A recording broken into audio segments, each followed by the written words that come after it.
प्यारे दोस्तों, सादर अभिवादन। मैं हूं महेश कुमार वैद्य और आप देख रहे हैं एनजेपी हरियाणा।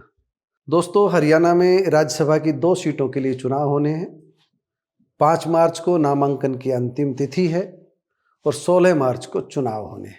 जिस बड़ी बात के लिए हम खबर कर रहे हैं, जिस बड़ी बात को हम बताने जा रहे हैं, वो ये है कि भारतीय जनता पार्टी 1 सीट जीतने की स्थिति में है और कांग्रेस भी 1 सीट जीतने की स्थिति में है। 1 सीट जीतने के लिए 31 वोट चाहिए, कांग्रेस के पास 37 वोट है। फिर भी लाख टके का सवाल यह है जो वेद प्रकाश विद्रोही ने उठाया है।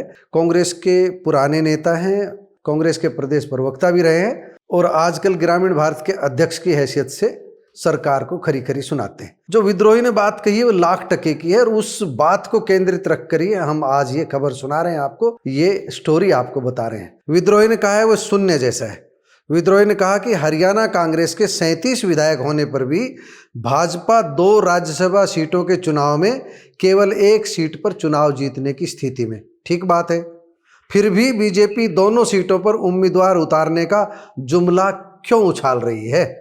जुमला तो उछाल ही रही है। सारे अखबार भरे पड़े हैं कि भारतीय जनता पार्टी गंभीरता से दूसरे उम्मीदवार को उतारने की तैयारी कर रही है, किसी पूंजीपति को उतारने की तैयारी कर रही है, किसी ऐसे दिग्गज को उतारने की तैयारी कर रही है जो कांग्रेस के वोटों में सेंध लगा सके।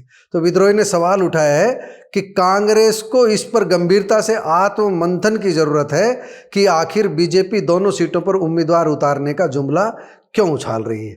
निश्चित रूप से वेद प्रकाश विद्रोही ने बेहद गंभीर बात कही है और खुद ही वेद प्रकाश विद्रोही ने इसका जवाब भी दिया है।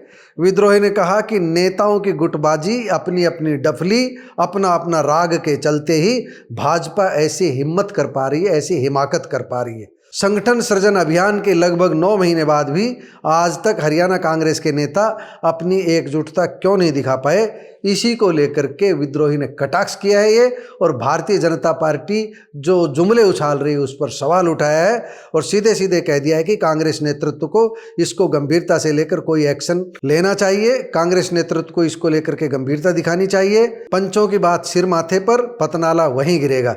यदि इसी सोच पर ही हरियाणा कांग्रेस के नेताओं को चलना है तो फिर कांग्रेस संगठन सृजन अभियान का औचित्य ही क्या रह जाएगा। ये बहुत बड़ी बात कही वेद प्रकाश विद्रोही ने और इसी बात को लेकर के हम बता रहे हैं कि भारतीय जनता पार्टी की हिम्मत तो देखिए।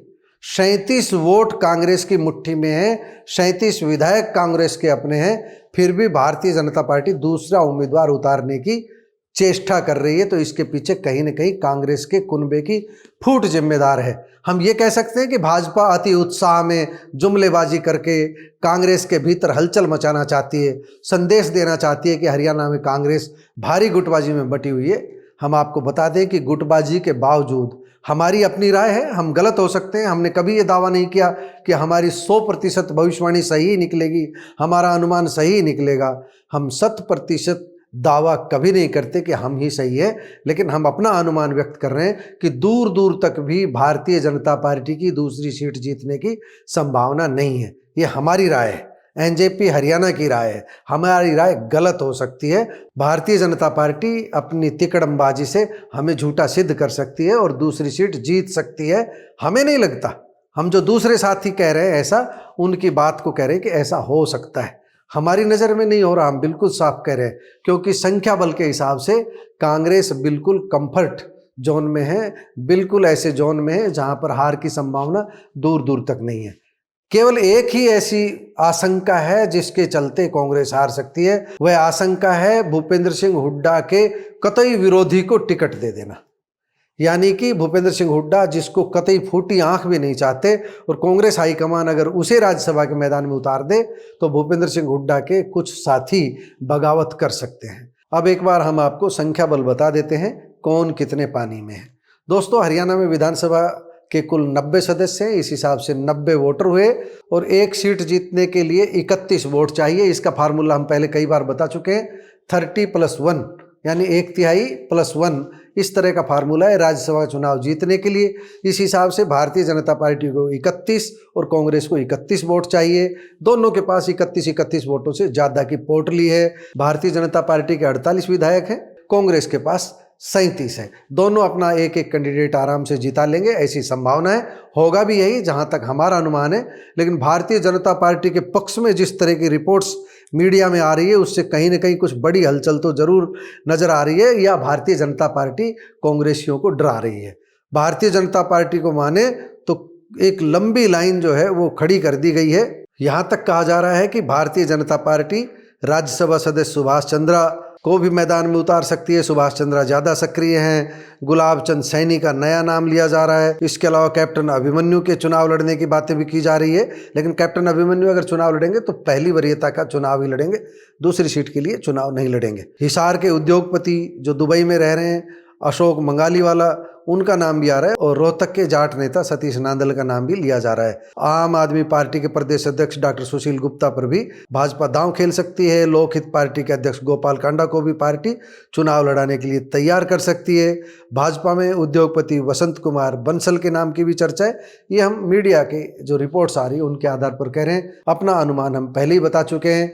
और हम जो ये स्टोरी कर रहे हैं इसलिए कर रहे हैं कि भारतीय जनता पार्टी की हिम्मत तो देखिए, डेमोक्रेसी में किस तरह डेमोक्रेसी का हनन करने का प्रयास जो आ रहा है सामने, उसका भी भाजपा को आगे आकर के खंडन करना चाहिए कि इस तरह की हमारी कोई मंशा नहीं है, दूसरा कैंडिडेट उतारने की हमारी कोई मंशा नहीं है, सेंधमारी की हमारी कोई मंशा नहीं है। दोस्तों अगर इस तरह सेंधमारी शुरू हो गई, दोस्तों अगर इस तरह चुनाव जीतना शुरू कर दिया गया, लोकतंत्र का मतलब क्या रह जाएगा, लोकतंत्र के मायने क्या रह जाएंगे, इसी पर गंभीरता से चिंतन मनन की जरूरत है। और कांग्रेसियों को भी आगे आकर के अपनी एकजुटता दिखानी चाहिए। उन्हें बताना चाहिए कि कांग्रेस एकजुट होकर चुनाव लड़ रही है, और भारतीय जनता पार्टी जो जुमला उछाल रही है उस जुमले को अपने पास रखना चाहिए भारतीय जनता पार्टी को। लेकिन कांग्रेस अगर ऐसा नहीं कर पा रही है और भारतीय जनता पार्टी लगातार जुमला उछाल रही है, दूसरी सीट के लिए भी कैंडिडेट उतारने की बातें अगर छन छन करके बाहर आ रही है, तो इसका मतलब सीधे सीधे यही है कि कांग्रेस में भारी फूट है, कांग्रेस कहीं न कहीं कमज़ोर है।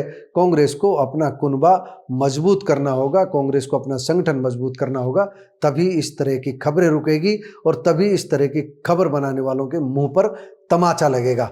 क्योंकि अब तक तो खबर बनाने वाले अतीत में सही साबित हो चुके हैं। भारतीय जनता पार्टी अपने गेम से चुनाव जीत चुकी है, इसलिए खबर बनाने वालों के लिए हम कोई शिकायत नहीं कर रहे। खबर बनाने वालों को कुछ लग रहा होगा, कुछ अंदर से छनकर खबरें आ रही होगी, या कुछ पार्टी के नेता इस तरह की खबरें प्लांट करवा रहे होंगे। कारण कुछ भी हो, लेकिन अगर इस तरह की खबरें आ रही है तो इसके पीछे कहीं न कहीं कांग्रेस की कमजोरी है। और कांग्रेस की इस कमजोरी को दूर करने के लिए भूपेंद्र सिंह हुड्डा और प्रदेश अध्यक्ष राव नरेंद्र सिंह को, नेता प्रतिपक्ष भूपेंद्र सिंह हुड्डा को आगे आकर के पहल करनी होगी।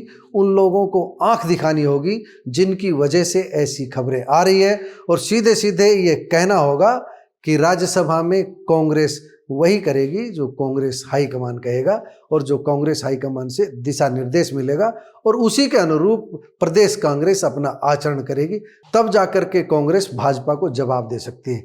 देखते हैं आने वाले समय में क्या होगा। एक बार हम आपको फिर बता दें, 5 मार्च को नामांकन की अंतिम तारीख है और 16 मार्च को राज्यसभा के लिए चुनाव होने हैं।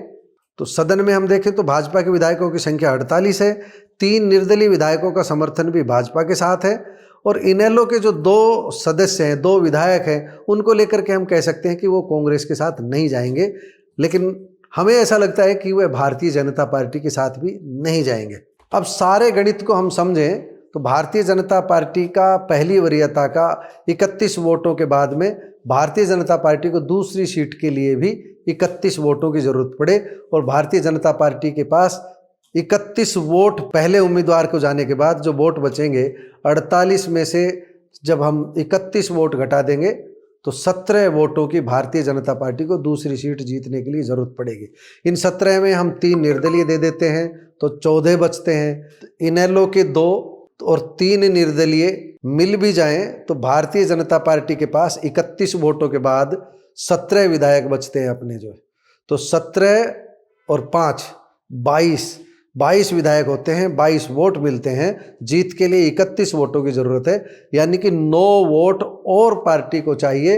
9 वोट चाहिए, मतलब कांग्रेस के 9 विधायक क्रॉस वोटिंग करे, जब जाकर के भारतीय जनता पार्टी की बात बन सकती है। अब 9 विधायक भारतीय जनता पार्टी के समर्थन में आकर के, भारतीय जनता पार्टी के दूसरे उम्मीदवार के पक्ष में आकर वोट करें तो भारतीय जनता पार्टी कांग्रेस की फजीयत कर सकती है, कांग्रेस को चुनाव हरा सकती है।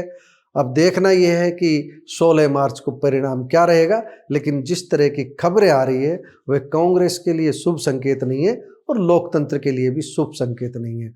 दोस्तों, आपको हमारी रिपोर्ट कैसी लगी कमेंट बॉक्स में जाकर बताइएगा जरूर। नमस्कार, धन्यवाद।